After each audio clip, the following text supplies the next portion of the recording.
शिव महापुराण कथा पंडित प्रदीप जी मिश्रा के द्वारा बताए गए उपाय।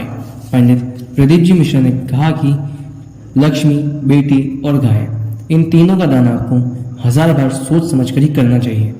यह अगर गलत हाथ में चली जाती हैं तो उसका पाप आपको लगता है। इसलिए जब आप किसी को पैसे दान में दे रहे हैं तो आपको वह दान नहीं देना चाहिए, बल्कि आपको उस व्यक्ति को या फिर किसी को भी आपको भोजन करवा देना चाहिए, या फिर आप उसे फल भी दान में दे सकते हैं जिससे कि वह उससे ग्रहण कर सके।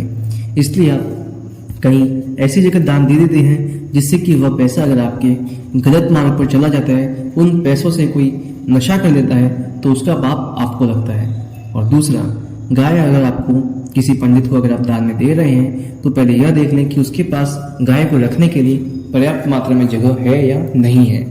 कहीं वह उस गाय को बेच तो नहीं रहा। अगर वह किसी गाय को बेच देता है और वह गाय एक के बाद अगले हाथ में चली जाती है और वो अंत में किसी कसाई के हाथ में पहुंच जाती है तो उसका पाप भी आपको लगता है। और अगर आपके घर में कोई बेटी है तो उसका विवाह भी आपको 1000 बार सोच समझकर करना चाहिए। उसका कन्यादान आपको 1000 बार सोच समझकर करना चाहिए।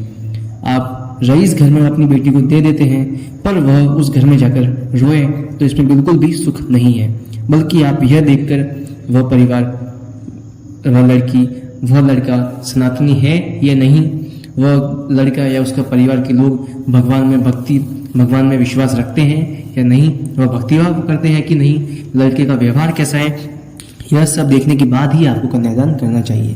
धन्यवाद।